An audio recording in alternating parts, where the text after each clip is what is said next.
안녕하세요. 아름다운 소리책방입니다. 오늘은 2014년 강원일보 신춘문예 당선작인 조수연 작가의 택배를 기다리는 동안을 낭독해 보겠습니다. 택배를 기다리는 동안. 조수연. 엘은 굳은 표정으로 동트는 새벽을 바라보았다. 새벽은 차고 축축했으며 적막했다. 나눌 체온 없이 서늘한 상체를 문 밖으로 내밀었으나 공기의 질감은 눅눅했다. 아주 잠깐 서 있었는데도 쌀자루를 짊어진 것처럼 어깨가 무거워 그대로 털썩 주저앉았다. 엘은 어머니 흔적이 배어있는 거실 구석구석을 둘러보았다. 어제와 다르지 않은 옷차림과 치운 적 없는 이부자리를 보면서 밤과 낮의 경계를 허무른 고독한 자신이 흉해 보여 몸소리를 쳤다. 어제 저녁까지만 해도 견딜만 했다. 상처를 견딜만 하다는 것은 사는 것이 죽는 것보다 낫다는 것이다. 엘은 마늘과 고춧가루, 참기름과 감자를 박스에 넣고 단단하게 포장했다. 쉽게 지쳐 자주 잠이 들어서인지 밤잠이 길지 않았다. 오랜 시간 혼자 밥을 먹어온 탓에 식욕이 떨어졌는데도 새벽부터 일어나 이것저것 물건을 챙겨 포장하다 보니 배가 고팠다. 그가 아침 7시를 확인하고서 마트를 가기 위해 현관문을 여는 순간 몸은 와해되고 기억은 흐릿해서 마치 허공에 부유한 듯했다. 매일 보아온 익숙했던 사물들이 오늘따라 왠지 모르게 낯설었다. 밑창이 다른 삼선 슬리퍼를 질질 끌며 느릿느릿 밖으로 나갔다. 길을 따라 걸으면서도 길이 아닌 것 같았고 때때로 길이 없는 듯 했으며 끝내는 길을 잃어버려 누군가의 손에 끌려가듯이 집으로 돌아오기도 했다. 어느 곳에 있어도 단조로운 일상은 변함이 없어 보였다. 발길을 옮길 때마다 바닥을 스치는 소리가 났다. 인적은 드물고 모래바람만 인다. 걷다가 퉁퉁 부은 발을 내려다 보았다. 아침인데도 길은 뜨겁게 달아올랐다. 아침 대바람부터 이래 찜통이니 오늘도 여러 태워 죽겠구먼. 파리를 쫓던 마트 주인이 아른 체를 했다. 고향이 어디십니까? 엘은 마트 주인에게 처음으로 말을 걸었다. 그는 호남 출신이지만 이곳에 산 지 20년이 넘어서 고향이나 마찬가지라고 했다. 마트 주인은 엘에게 몸이 많이 불편하냐고 물었다. 엘은 그렇다고 대답은 했지만 자세히 설명하고 싶지 않았다. 아니, 하려는 말이 입 밖으로 나오지 않았다. 마트 주인은 엘을 위로하려다 말고 우리 집사람은 유방암 말기요. 그는 당연한 일을 말하듯 표정이 담담했다. 그의 아내는 외관상 건강해 보였으며 영화배우 이미숙을 닮았다는 말을 많이 들었다. 그의 말이 울림처럼 웅웅 거리는 소리로 들렸다. 엘은 어떻게 반응해야 할지 몰라서 망설였다. 아주머니는 어디 물놀이라도 가셨습니까? 요사이 며칠 보이지 않던데. 마트 주인이 다시 입을 열었다. 엘의 이마에 구슬땀이 맺혔다. 엘은 어머니를 생각하면 살아있는 것이 마냥 죄스럽기만 했다. 부모의 가장 큰 자랑거리던 그가 건강 악화로 고향에 돌아왔을 때는 수치와 걱정거리가 되었다. 70이 넘은 노모는 엘의 병원비를 대느라 쉬지 않고 일을 해야 했다. 그는 지난 5년 동안 오피스텔에서 동생 집으로, 동생 집에서 그의 집으로, 그의 집에서 고향 집으로 옮겨졌다. 엘의 아내는 아이 셋을 부양하며 빚을 갚느라 밤낮 없이 쉬는 날 없이 일했다. 엘은 하려던 말을 끝내 찾지 못해서 소보로빵과 우유를 사들고 나왔다. 주인은 말없이 돌아서는 엘의 뒷모습을 바라보며 긴 한숨을 쉬었다. 엘은 습관처럼 정육점을 하는 친구에게 들렀다. 친구도 엘에게 몸이 더 불편해졌느냐고 물었다. 이번에도 엘은 그렇다고 대답했다. 엘은 도로 확장으로 인한 보상금이 언제쯤 나올 것인지를 물어보았지만 그는 친구의 대답을 이해하지 못했다. 1,000만 원도 안 되는 돈 받아서 네 병원비로 다 썼다고 네가 말 안 했나? 엘은 무슨 그런 소리를 하냐고 화를 냈다. 잠시 후 엘은 자신이 왜 화를 냈는지 친구에게 물었다. 밥은 묵었나? 거 손에 뭐나? 빵이가? 어머니가 니는 빵 묵으면 죽는다 하던데. 엘은 또다시 머리가 띵했다. 소리는 뭉개진 것처럼 선명하지가 않았다. 뱃속에서 꾸르륵거리는 소리가 나면서 한 줄기 땀이 푸석해진 얼굴 위로 흘러내렸다. 내 나이 50이다. 그는 신트림을 내뱉으며 중얼거리듯 말했다. 그래도 아직 살 날이 많이 남았다. 친구는 리모컨을 들어 켠 줄 몰랐던 TV를 끄면서 말했다. 사는 것처럼 살아야 사는 것이지. 엉성하게 맞물린 대화는 하다만 고백처럼 의미를 잃었다. 네 수술은 받았나? 한 달 전부터 수술한다 안 했나? 불현듯 엘은 몸속에서 부풀고 있을 암세포가 떠올랐다. 엘은 하려는 말이 생각났지만 배를 쓸며 겁에 질린 것처럼 몸을 떨면서 일어섰다. 뜨거운 태양빛이 그의 숱없는 아메색 머리 위로 쏟아져 내렸다. 친구는 그의 뒷모습을 쳐다보기가 여간 꺼림직한 게 아니었다. 엘은 택배기사를 부르기 위해 걸음을 빨리하여 집으로 돌아왔다. 작은 어머니가 전화로 방금 전 흰죽을 끓여놓고 왔다. 좀 챙겨 먹으라. 고 말했다. 작은 어머니는 물기 없는 싱크대와 텅 비어있던 냉장고를 떠올리며 울먹였다. 엘이 흰죽을 떠서 입에 넣으려는데 배가 부글부글 끓었다. 화장실로 달려가서 바지를 벗자마자 봇물 터지듯 혈변이 쏟아져 나왔다. 답답한 속이 뻥 뚫리는 것 같았지만 부풀어 오른 배는 가라앉지 않았다. 고요 속에 파묻힌 한낮의 정막 속에서 변기통에 앉은 엘은 치밀어 오르는 통증으로 온몸을 뒤틀며 몸부림쳤다. 문을 열어놓아도 들어오는 바람 한 점 없다. 택배기사가 다녀가자마자 잠이 쏟아졌다. 가만히 누워있어도 땀은 멈추지 않고 흘렀다. 흐릿한 안개에 잠기듯 상념 속으로 빠져들었다. 한낮인데도 커튼을 쳤더니 거실은 암흑 그 자체였다. 엘은 밥을 먹는 것도 혼자 먹기 위해 밥을 하는 것도 귀찮게 느껴졌다. 어머니는 2달 전에 종합검진을 받았다. 건강에 별 이상이 없다고 해서 엘은 안심했다. 가끔씩 어지럽다고 했지만 토하지도 않고 안색도 괜찮았다. 먹는 것도 소화시키는 것도 엘보다 우월했다. 특별한 증상을 보이지 않아서 병원에 미리 가지 못한 것이 화근이었다. 하지만 어머니는 서서히 인지 능력을 상실하고 있었으며 말투도 어눌해졌다. 보름 전부터 알아들을 수 없는 말과 도무지 알 수 없는 행동을 해도 어찌된 일인지 엘은 어머니를 병원에 입원시키려 하지 않았다. 엘이 몇 번의 시술과 뇌혈전증으로 인해 판단력이 둔화된 탓이기도 했다. 엘은 뒤늦게 어머니를 입원시키고 나서 매일매일 눈물을 흘렸다. 사실 어머니보다도 그의 병이 더 위중했다.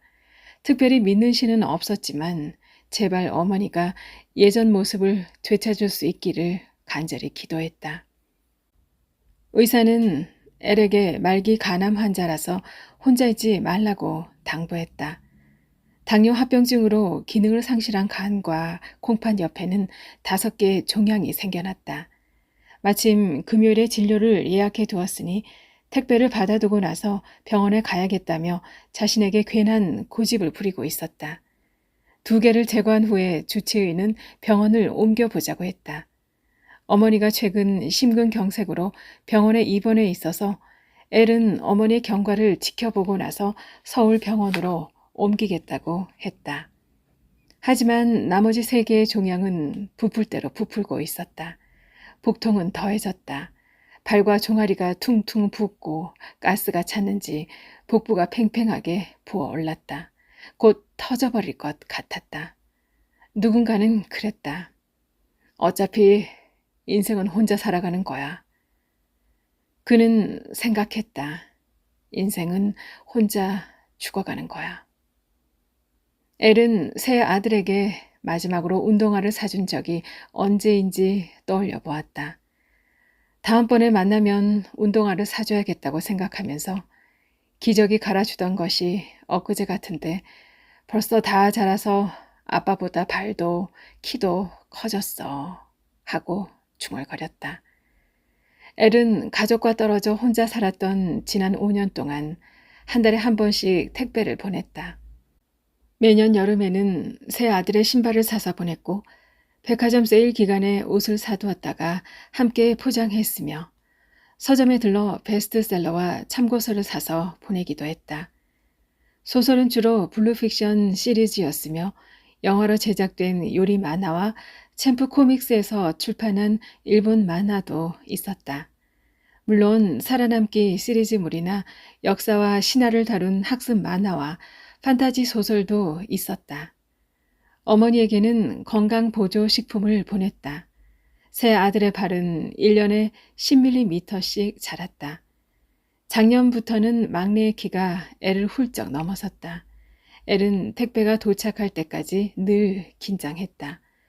잘 받았다는 전화를 받고 나서야 안심했다.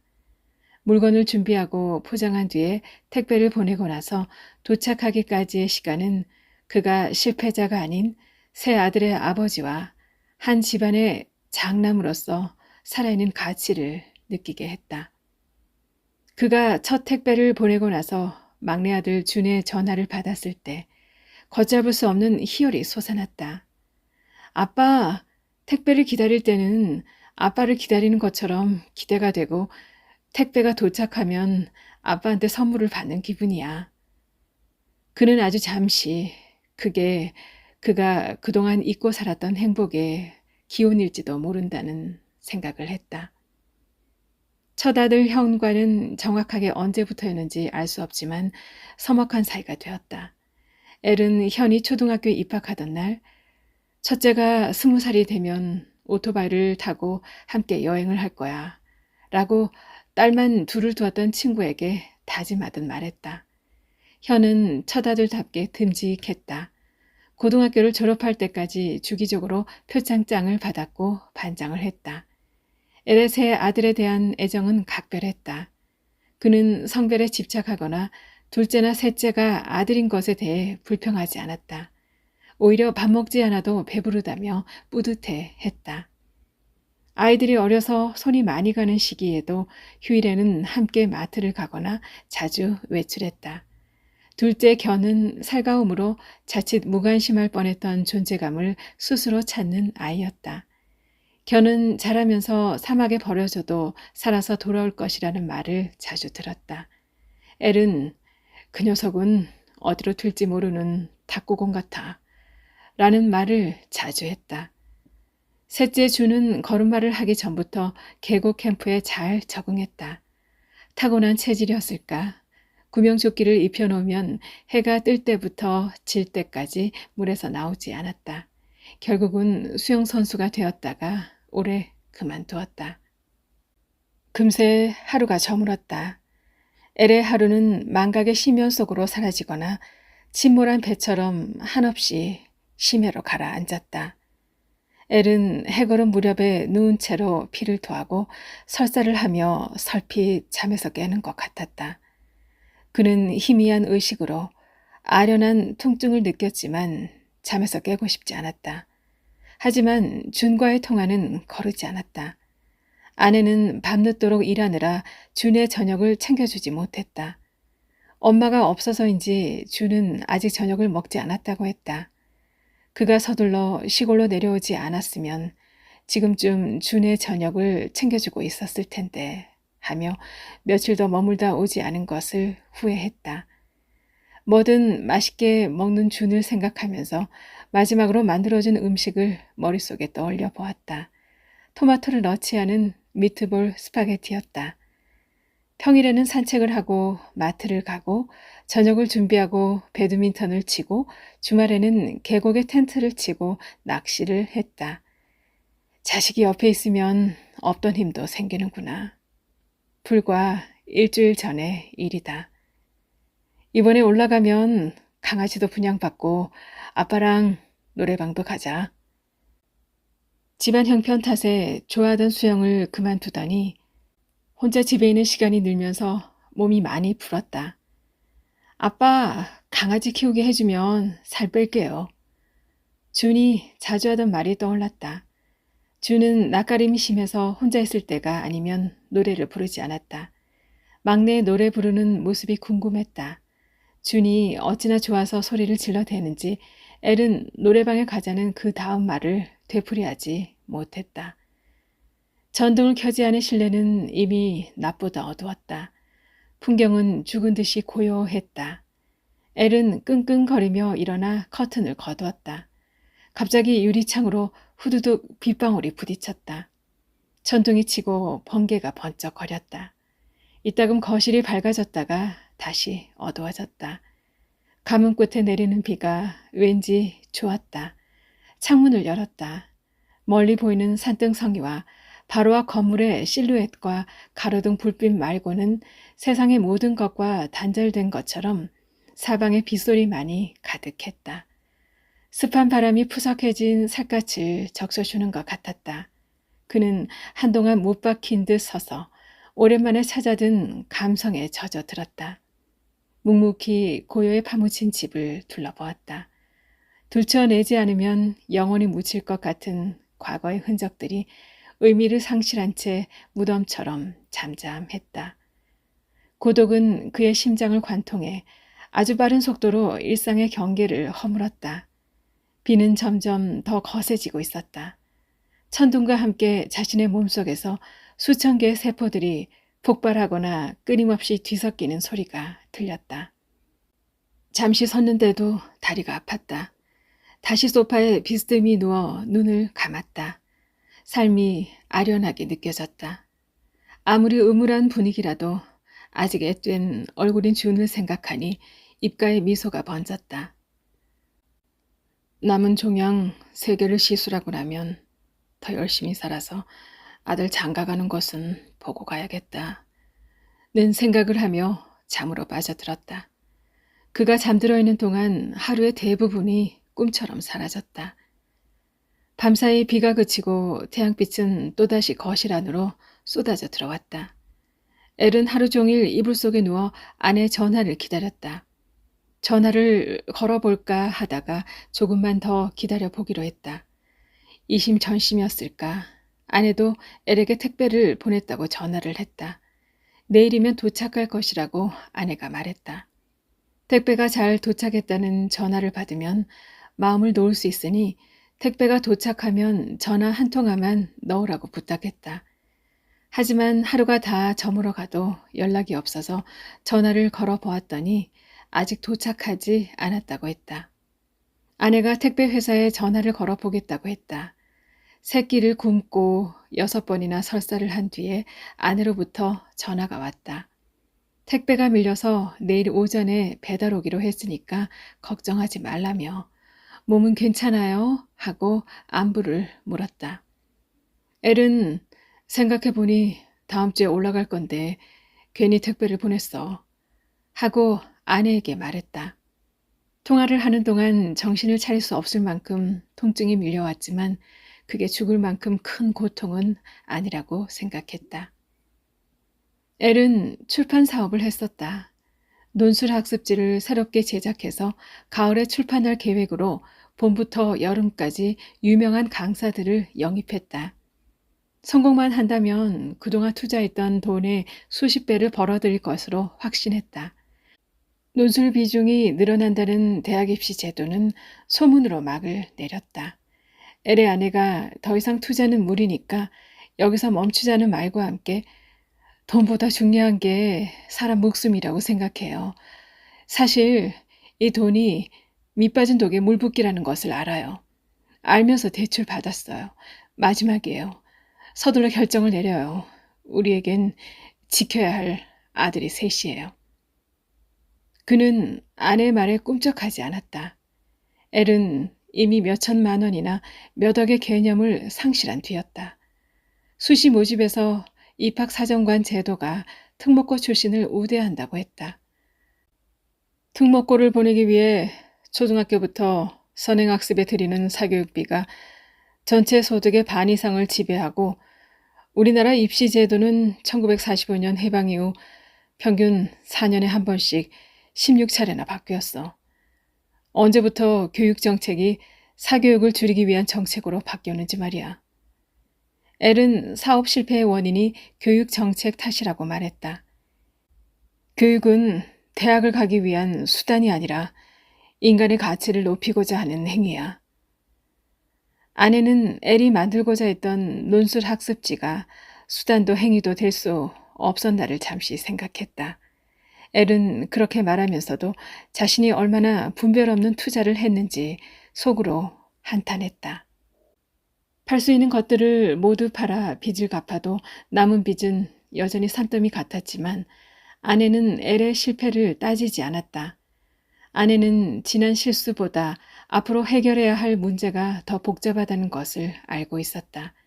엘의 전망 좋은 사업을 위해 아내는 전망 좋은 집을 팔아야 했다. 엘이 오피스텔에 홀로 머무르는 동안 아내가 그동안 얼마나 우울했을까를 생각하면서 평생에 흘릴 눈물을 다 흘렸다. 고 그를 찾아온 후배에게 말한 적이 있다. 결혼 후 그의 퇴근 시간은 밤 10시 이후나 어둠이 걷히는 푸른 새벽이었다. 육아로 인해 재택근무 중이던 아내는 만나는 친구도 없었고 친정을 자주 가는 것도 아니었다. 엘은 직장 동료들과의 유대관계가 좋을수록 집에는 소홀할 수밖에 없었다. 하나를 얻으려면 하나를 희생해야 한다지만 가족과 직장은 얻는 게 아니라 지키는 거라며 후회했다. 새로운 사업을 구상하기도 했으며 온라인 영어 학습 회원을 모집하는 지점을 운영하기도 했다. 도무지 희망이라고는 찾아볼 수 없는 갑과 을의 계약을 했었다. 영업 본부장으로서 을이 지켜야 할 당연한 의무는 목표 매출액 달성과 이익 창출이었다. 본부장이 회사 내 유능한 직원과 마찰이 있으면 타 본부로 발령 처리할 것이며 당리당략이나 정에 얽매여 일하지 말 것이며 갑에 별도 지시가 없는 한 음주를 동반한 회식은 금지할 것이며 본사 정책이 다소 미흡하더라도 딱 잘라 비판하지 말고 노력의 의지를 보여줄 것. 이러한 사항을 성실히 수행하는 본부장은 계속해서 기용할 것이고 그렇지 못한 본부장은 인사를 심각하게 고려하지 않을 수 없다는 맥락이었다. 엘은 본사에서 처벌이 내려지기 전에 계약을 해지하고 말았다. 사업체 폐업 당시 임차 보증금은 월세가 밀려서 한 푼도 받을 수 없었다. 상실의 원인에는 주식 투자도 있었다. 지금은 힘들지만 10년 후엔 좋아질 것 같은 회사를 장기 투자로 선택하려고 했었다. 서두르지 말라, 조급해하지 말라. 하늘을 선회하면서 송골매가 병아리를 채가듯이 지켜보자. 확신이 섰을 때는 망설이지 말고 배팅하자고 아무리 다짐을 해도 다짐만 되풀이될 뿐이었다. 모든 것은 짐작일 뿐이다. 예상은 언제나 빗나가기 마련이다. 시대가 어떻게 흘러갈지, 어떤 식으로 변해갈지는 함부로 장담할 수 없는 것이다. 지난 몇 년 동안 엘의 삶과 죽음은 주식 시세와 같았다.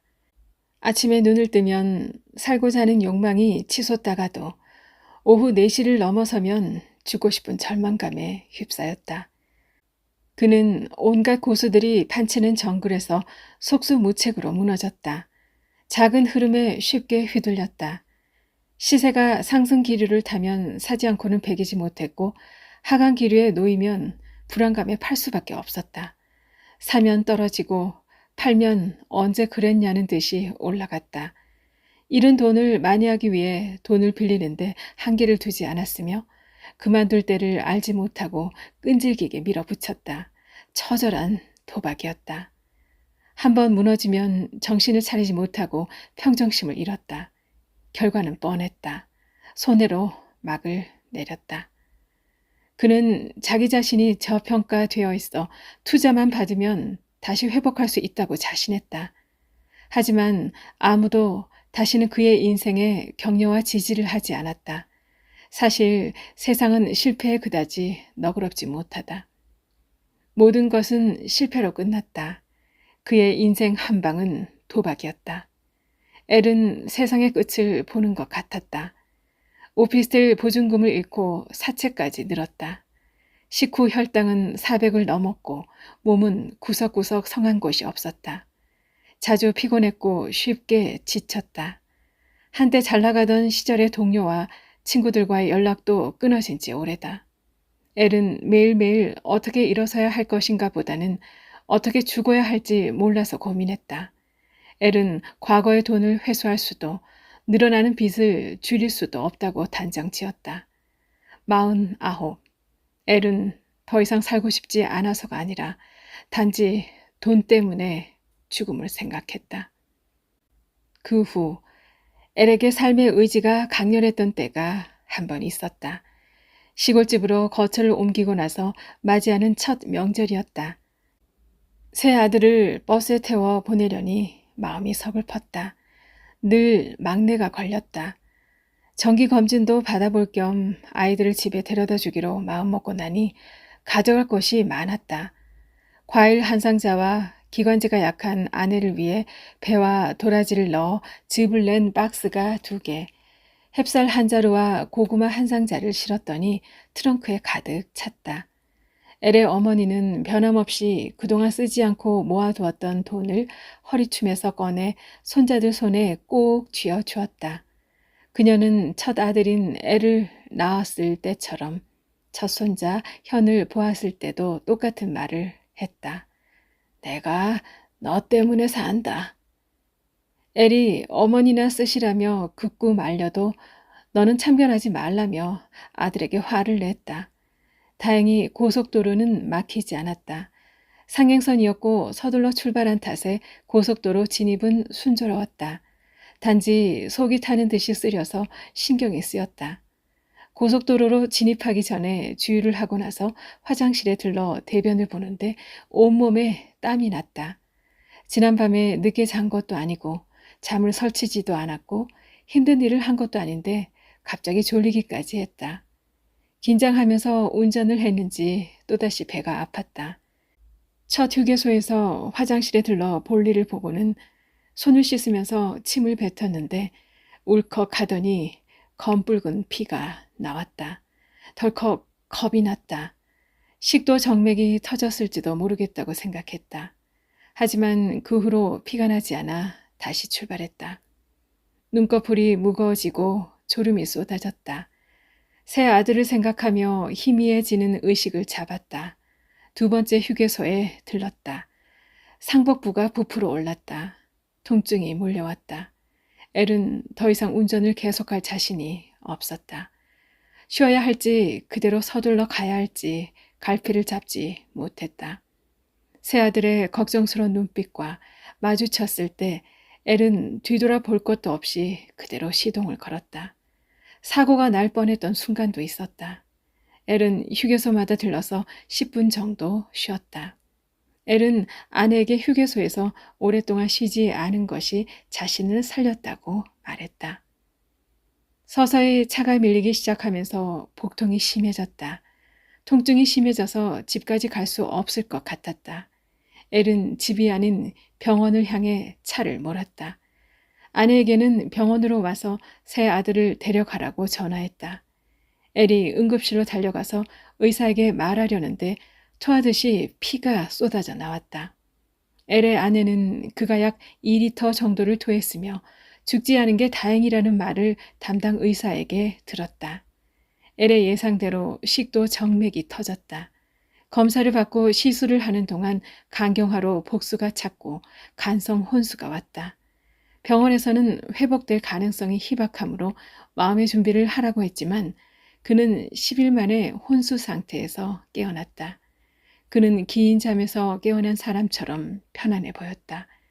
죽음의 문턱을 넘지 않고 살아 돌아온 그는 어떤 감정이 되살아나는 것을 느꼈다. 아주 잠깐이었지만 뭔가 달라질 것 같은 막연한 기대에 사로잡혔었다.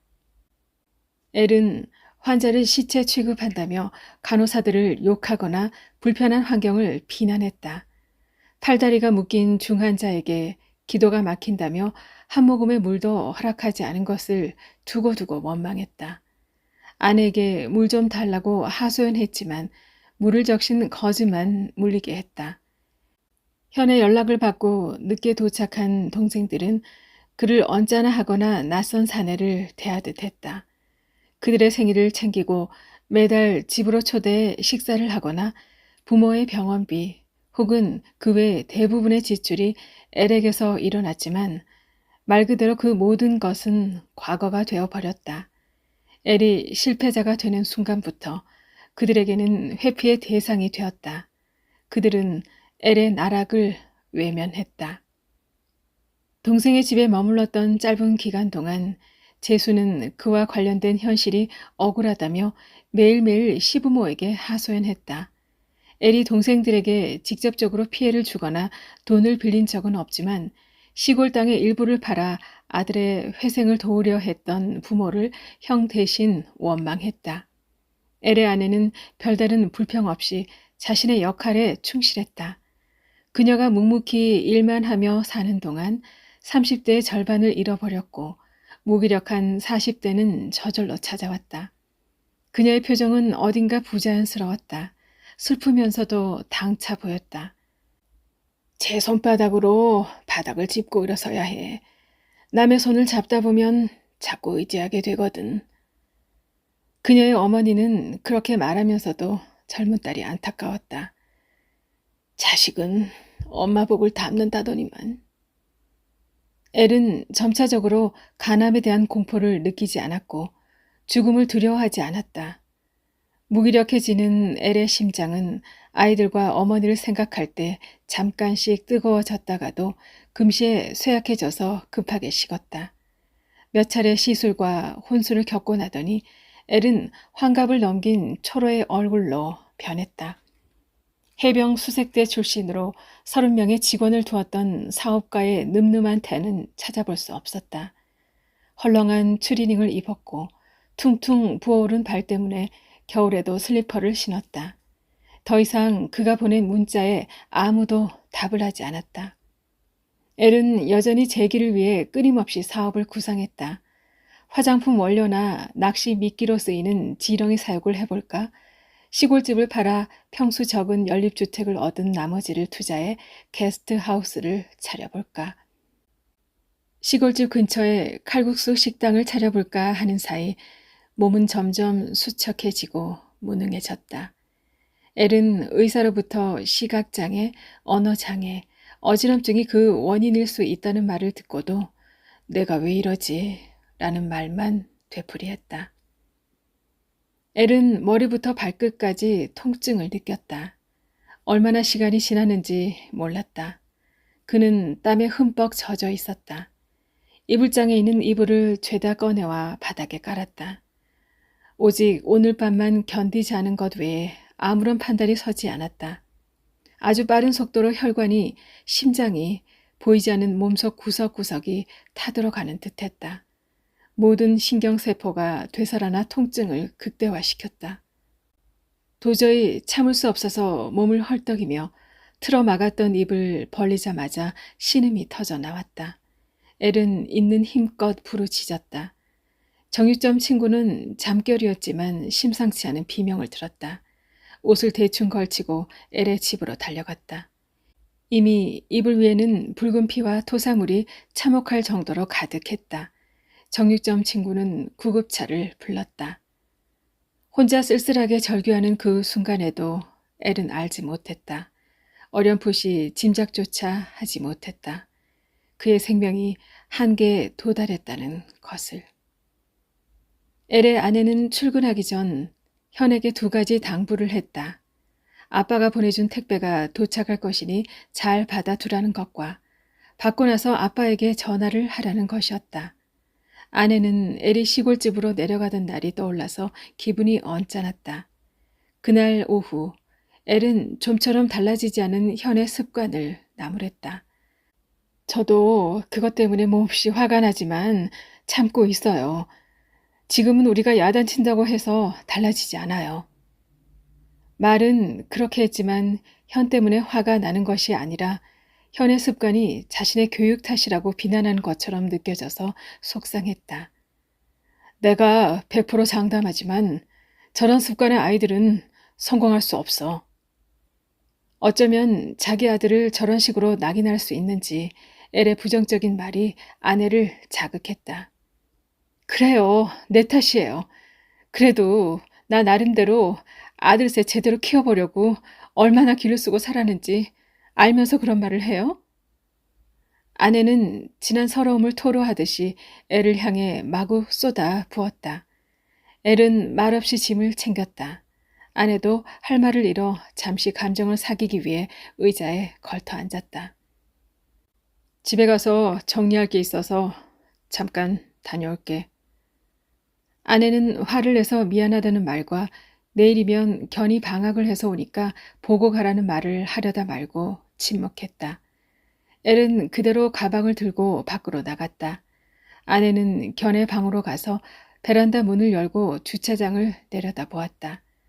남편의 흰 정수리와 허물어진 등짝이 어두운 여름 햇살 속에서 잠시 머물다 사라졌다. 아내는 말하지 못한 것을 후회하며 문자를 보냈다. 내가 속상해서 말실수했어요. 가지 마세요. 남편이 바로 답을 보냈다. 괜찮아. 어차피 가야 해. 병원에 제출할 서류를 준비해야 돼. 다음 달에 또 볼 텐데 뭐. 견에게는 내가 전화할게. 그와 마주보며 나눈 마지막 대화였다. 그리고 그에게 보낸 마지막 문자였다. 아내가 회사에 도착해서 출입문 비밀번호를 누르는 동안 문자가 도착했다. 고객님 택배를 오늘 배달 예정입니다. 문자를 확인하자마자 진동이 울렸다. 저는 그러니까 고향 친구입니다. 그는 다짜고짜 애를 세브란스 병원으로 이송 중이니 1시간 후면 도착할 것이라고 했다. 전화를 끊고 나서 현에게 전화를 걸어 택배는 경비실에 맡겨달라고 할 테니까 응급실로 가보라고 했다. 입원과 퇴원이 반복되다 보니 현과 아내는 담담해졌다. 현과 아내는 이번에도 간단한 시술을 받고 나면 며칠 입원을 했다가 퇴원하게 될 것이라고 생각했다. 현도 아빠 친구로부터 엘이 위급한 상황이라는 전화를 받은 후라 알고는 있었지만 간만에 친구들과 만나기로 했던 약속이 틀어져서 마음이 상했다. 엘이 혼수 상태에서 깨어나던 날, 현은 아빠에게 간이식을 하겠다고 말했지만 아빠는 약만 잘 챙겨 먹으면 나을 수 있어. 하고 가벼운 감기 환자처럼 말했다. 엘의 아내는 사무실 정리를 마치고서 컴퓨터 파워 버튼을 눌렀다. 또다시 진동이 울렸다. 아내는 길게 한숨을 쉬며 전화를 받았다. 젊은 남자의 말은 다급해서 알아듣기 어려웠다. 환자가 지금 위급 상황이라서 기도 삽관을 해야 합니다. 보호자의 허락이 필요합니다. 하시겠습니까? 아내는 남자가 지금 무슨 말을 하는 건지 이해하지 못했다. 그녀는 밀린 업무를 처리하느라 정신이 없었다. 지금 환자가 목숨이 위태로운 상황입니다. 기도 삽관과 위태로운 상황이라는 말이 그녀의 예민한 신경을 자극했다. 순간 불길한 예감이 들었다. 아내는 순식간에 사무실 문을 닫고 계단을 내려가서 도로에 뛰어들며 제발 살려만 주세요 하고 정신없이 외쳐댔다. 헉헉대는 숨소리가 허공을 떠다녔다. 택시를 불렀다. 그가 죽을까봐 두려웠다. 혼수 상태일 때도 시술을 할 때도 의사들은 한결같이 입원을 넘기기 어렵다고 했지만 그는 보란듯이 깨어났고 살아났다. 그들의 말이 양치기 소년의 거짓말처럼 들렸었다. 아내는 택시에서 내리자마자 응급실로 달려갔다. 저만치서 먼저 도착한 현이 손을 번쩍 들었다. 기도 삽관을 하고 난 뒤라 남편은 말을 하지 못했다. 아내는 엘의 퉁퉁 부은 손을 잡았다. 나를 알아보겠어요? 엘은 손에 힘을 주었다. 준이랑 약속도 했다면서요. 빨리 깨어나서 집에 가요. 아내는 혹시라도 엘이 준의 이름을 들으면 억지로라도 깨어날 것 같았다. 엘은 아내의 손을 놓지 않으려고 있는 힘껏 힘을 주었다. 의사가 다가와서 아내를 불렀다. 의사는 모니터를 보여주며 학술적인 말을 늘어놓았다. 간세포암의 파열에 의한 혈복강 가능성이 높겠고 잔존 간 기능이 적어 시술 합병증 발생 가능성, 그러니까 출혈, 감염, 폐혈증, 쇼크로 사망할 수도 있습니다. 내원 당시 의식 저하에 입에서 거품을 물고 있었어요. 승합제 유지하며 경과 추적 중이지만 예후 불량하겠고 사망 가능성이 높아요. 언제나처럼 그들은 똑같은 말을 되풀이했다. 준비를 해두세요. 오늘을 넘기는 것도 어려운 상황입니다. 가까운 분들께 연락하고 환자분은 정신력으로 버티는 것 같은데 여기 오기 전부터 상황이 좋지 않았습니다. 물론 저희는 최선을 다해서 할 수 있는 방법은 다 해볼 것입니다. 그래도 일단은 가족이나 지인들에게 연락을 하세요. 불행하게도 마지막 말에는 내성이 생겨서 아내와 아이들은 그가 다시 깨어나리라는 희망을 놓지 않으려 했다. 엘은 한동안 목소리에 귀를 기울이는 듯했다. 엘이 중환자실로 옮겨지는 동안 아내는 엘의 형제와 그녀의 형제들에게 연락했다. 엘의 동생들은 많이 바쁘다고 했다. 그동안 몇 번의 혼수 상태를 거치며 그들도 이번 연락을 대수롭지 않게 여기는 것 같았다. 아내는 견과 준에게 저녁 무렵에 전화를 걸어 아빠를 보러 오게 했다. 아빠가 깨어날 때까지 옆에 있다가 아빠랑 같이 집에 가자. 며 아내와 현은 집에 가지 않았다. 보호자 대기실에는 누울 수 없는 팔걸이 의자가 놓여 있었다. 낮에는 의자에 앉아 있다가 밤이 되면 바닥에 돗자리를 펴고 잠을 잤다. 아이들은 예전과 마찬가지로 일주일 정도 시간이 지나면 아빠가 깨어날 것이고 깨어나게 되면 그전처럼 영화를 같이 본다거나 동네를 산책한다거나 마트에 장을 보러 가는 일처럼 일상적인 일들을 할 수 있을 거라고 믿었다. 견과 준은 떨어져 있기 싫다며 집에 들어가지 않았다. 견은 가끔씩 집에 들러 집안 정리를 하거나 필요한 물건들을 가져왔다. 준은 견을 따라 다녔다. 현은 엄마의 말대로 병원을 떠나지 않았다. 날이 바뀔 때마다 오늘을 넘기기 어렵겠다는 말을 반복해서 들었다. 엘은 여전히 눈을 맞추거나 손끝에 힘을 주어 아내의 말에 반응했다. 아내는 엘이 삶과 죽음을 두고 줄다리기를 하는 중이라서 삶 쪽으로 기울어지면 깨어날 수도 있을 거라고 믿었다. 간호사나 의사들은 무의식이거나 수면 중이라고 했다. 점차적으로 아내는 지쳐갔지만 엘에게 듣고 싶은 마지막 한마디는 포기하지 않았다. 그러면서도 엘의 과거는 빠르게 사라지고 오지 않은 미래의 많은 날들은 그대로 멈출 것이라는 것을 예감했다. 엘이 아내에게 혹은 그의 새 아들에게 아무 말도 하지 못하고서 떠나버린다면 편히 가지 못할 것이라는 생각을 했다. 견은 삼촌에게 전화를 걸어 금방이라도 상태가 악화되어 돌아가실 수 있다고 말했지만 그는 일이 바쁘다는 이유로 차일피일 방문을 미루기만 했다. 담당 의사가 전화했을 때는 더 이상 전화하지 말라며 담담하게 말했다. 아내와 새 아들은 오늘의 일상과 어제의 기억과 앞으로의 약속을 엘에게 말했다. 두꺼운 살갗은 흰빛이 사라지고 몸집은 육중하고 거대해져 갔다. 눈꺼풀은 열려있지만 초점은 흐릿했다. 온갖 종류의 선들이 혈관처럼 매달려 있었고 구불구불한 선은 엘의 희박한 생명을 보여주고 있었다. 엘은 팔다리가 묶이고 기도 삽관으로 입은 막히고 안구 보호를 위해 거즈를 붙이고 심장은 뛰고 있지만 의식은 사라져 버렸다. 아내는 팔과 다리의 미동도 놓치지 않았다. 그가 살아있는 것이 느껴질 때마다 삶 쪽으로 끌어오려고 안간힘을 썼다. 손을 꼬집기도 하고 옆구리를 간지리기도 했다. 그가 미간을 찡그리는 것 같았다. 그의 심장은 여전히 뛰고 있었다. 하지만 그것은 착각이었다. 발바닥부터 머리끝까지 부풀 대로 부풀어 팽창했다. 일주일이 지나자 엘은 더 이상 눈을 마주치지 않았다. 엘이 언젠가는 자신보다 먼저 떠날 것이라고 생각해 본 적은 있었지만 이렇게 일찍은 아니었다. 그를 붙잡고 있는 것은 어쩌면 더한 고통일 수도 있다고 했다. 그가 떠날 시간이 된 것이다. 하지만 그 끝은 누구도 정할 수가 없었다. 더 이상 사람이 다룰 수 없는 한계가 왔을 때 엘은 서서히 그들을 떠나가고 있었다. 그가 막 들어선 곳이 입구인지 출구인지는 중요하지가 않았다. 그는 자꾸만 뒤돌아 보았다. 늦어도 내일 아침에는 택배가 도착할 것이라고 했다.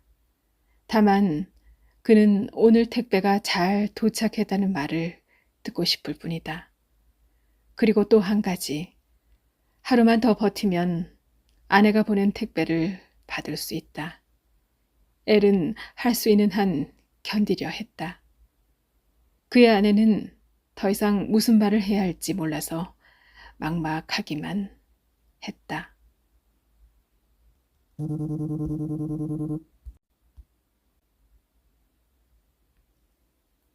이어서 조수연 작가의 수상 소감을 함께 하겠습니다. 나는 홀로 길 없는 길을 묵묵히 걷는 듯했다. 그리고 나는 눈물마저 거두어버린 단조롭지 않은 인생을 견디면서 살았었다.